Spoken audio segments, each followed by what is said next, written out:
Hello students. आज हम flamingo book की first poem my mother eight 66 के बारे में पढ़ेंगे। इनकी पोएट है कमला दास जी। पहले हम कमला दास जी के बारे में थोड़ी सी जरूरी बातें जान लेते हैं, उसके बाद हम पोयम पढ़ेंगे। पोएट का नाम है कमला दास। इनको माधवी कुट्टी के नाम से भी जाना जाता है। 1934 में ये पैदा हुई थी। 2009 में इनकी मृत्यु हो गई थी। केरला की रहने वाली है, मालाबार में पैदा हुई थी और वहीं पर रहती थी। कुछ फेमस वर्क है इनके, जैसे अल्फाबेट ऑफ लस्ट 1977 और Padmavati the harlot and other stories 1992। ये इनके सबसे फेमस काम है। ये जो कमला दास जी हैं, ये अपनी क्रिएटिविटी के लिए जानी जाती हैं। जो इनके आसपास नेटिव लोग रहते हैं, मतलब लोकल लोग होते हैं, उनके बारे में ये ज्यादातर लिखती हैं, पोयम भी, बुक्स वगैरह भी। तो उसके लिए ये ज्यादा फेमस है। स्टूडेंट्स, ये पोयम है मदर के बारे में, जिनकी एज 66 हो चुकी है। अब उनकी बेटी वापस जा रही है जहां भी वो रहती थी, अपने पेरेंट्स के घर से।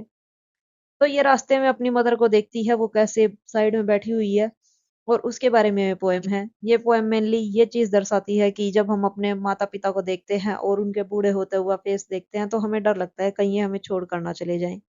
ये डर हमारे दिल में बचपन से रहता है, और ये डर हमेशा रहता है जब तक हमारे माँ बाप रहते हैं। चाहे कुछ भी हो जाए, ये डर नहीं निकल सकता, क्योंकि हम अपने माँ बाप से इतना प्यार जो करते हैं। तो आइए पोएम शुरू करते हैं। Driving from my parents home to Cochin last Friday morning, I saw my mother beside मी।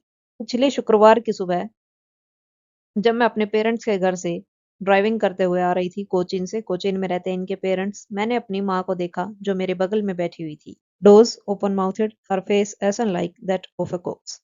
जो उनकी मदर है वो सो रही थी। हल्की उनको नींद आ गई थी, गाड़ी चलते हुए जैसे हल्की नींद आ जाती है। मुंह खोलकर सो रही थी वो, और उनका फेस ऐसा लग रहा था जैसे वो मर चुकी हैं, एक डेड बॉडी की तरह उनका फेस था बिल्कुल। कोप्स का मतलब है डेड बॉडी, और एशन का मतलब वैसे तो राख होता है, पर राख की तरह कोई कैसे फेस हो सकता है, तो इसलिए डेड बॉडी की तरह फेस है। And realised with pain that she was as old as she looked, but soon put that thought away. जो वो लड़की है पोइट, जो वो पोइट है, उनको एहसास होता है उस दर्द का जो हमारे दिल में हमेशा रहता है, क्योंकि वो उतनी ही बूढ़ी थी जितनी वो दिखाई दे रही थी।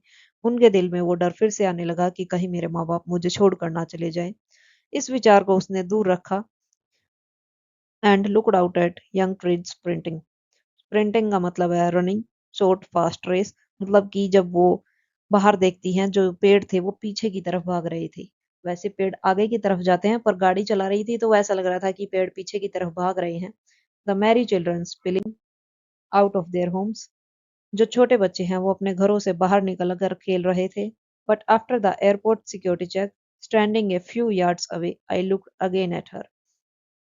एयरपोर्ट पर जा रही थी वो, जहां भी उनको जाना था। वहां पर सिक्योरिटी चेक से पास होकर आगे निकलकर थोड़ी सी दूर जाकर उन्होंने वापस अपनी मदर की तरफ देखा। Wan, pale as a late winter's moon, and felt that old familiar ache. उनकी मदर थी जो वो बिल्कुल पीली दिख रही थी, कलरलेस हो चुकी थी। ऐसा लग रहा था कि कभी भी उनकी मृत्यु हो सकती है। जैसे ठंड के समय में चंद्रमा दिखाई देता है, बिल्कुल साफ दिखाई नहीं देता उस टाइम पे, क्योंकि धुंध वगैरह होती है। तो वैसे ही उसकी मदर दिख रही थी। और अपनी मदर को ऐसे देख के उसके दिल में फिर से उसका पुराना दर्द जाग उठा था। एक का मतलब है दर्द। My childhood's fear, but all I said was see you soon amma. All I did was smile and smile and smile. उसके बचपन का डर था जो, कि उसकी मदर कहीं उसके छोड़कर ना चली जाए। उसकी मदर को इस हालत में देखकर 66 की एज पर पोएट का फिर से वो दर्द छलक उठा था। पर उसने कुछ नहीं कहा अपनी मदर को देखकर, सिर्फ इतना कहा, जल्दी ही मिलते हैं अम्मा। और फिर वह स्माइल करते रही और स्माइल करती रही और चली गई। तो ये पोयम हमें यही बताना चाहती है कि हमारे पेरेंट्स हमारे पास कितने भी साल रहे, पर हमें हमेशा वो कम ही रखते हैं। और हम अपने पेरेंट्स से इतना प्यार करते हैं, इसलिए हमें वो बचपन से एक एक हमारे दिल में हमेशा होता है कि कहीं हमारे पेरेंट्स हमें छोड़ कर ना चले जाए। इसी के बारे में पोएट ने ये पोयम लिखी है। Thank you.